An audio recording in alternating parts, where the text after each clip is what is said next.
love to food plot, myself included, but there's a lot of mistakes that we see people make. One, and the most basic one is they're not conducting a soils test. If you don't conduct a soil test, you don't know how much lime to apply to amend the soil to allow those food plots to grow to their maximum potential. Also with that soil test, that gives you the amount of fertilizer, the proper amount of fertilizer, and the exact kind of fertilizer that you need to apply to those plants.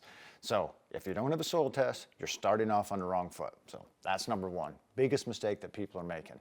Number two is that they are not getting the right amount of seed planted in that food plot. And by that I mean is all planting rates for seeds are based on pure live seed. That's not exactly what's in the bag. If you buy a 5-pound bag of clover, that's not 5 pounds of pure live seed. There are other things in that bag, other additives, there are coatings. So when you buy any bag, by law, it has to include a seed tag that tells you the percentage of that seed that's pure seed and the germination rate. By law, it has to be at least 60% germination to sell.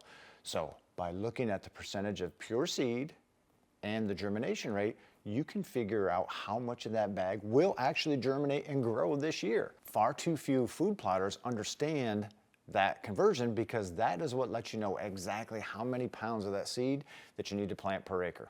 And getting the right amount of seed down is what you do to ensure that you don't have too little seed or too much to make sure that you can maximize that food plot. And number three, back to the fertilization end, it's that fertilizing not only with the right fertilizer, but at the right time. The most commonly applied form of nitrogen is urea. What many people don't realize is urea is volatile, which means that once it's applied, it either has to be turned into the soil or rained on within about 48 hours, or most of that fertilizer is literally lost to the atmosphere. So you have paid for that and not gotten the value of it. Or worse, once that's applied, it can actually burn some of those germinated seedlings from the ammonia that's in that urea.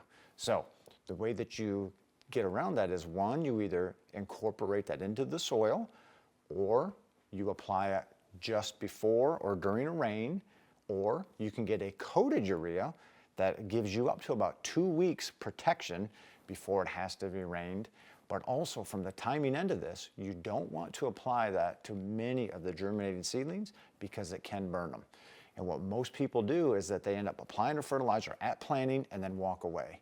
In many cases, it's a much better strategy to go ahead and apply the phosphorus and the potassium that's needed at planting because plants need that in the early form of life.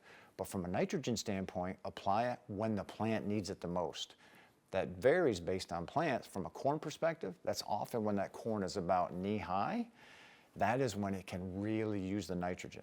From a clover perspective, it's a little bit earlier. From a brassica or a cereal grain perspective, that's when they're about 3 to 4 weeks post-germination. So by understanding a little bit about plant growth, you can do such a better job with that fertilizer to ensure that one, you get all of your money's worth from it, but two, that you get maximum growth of those plants that you have growing in your food plot.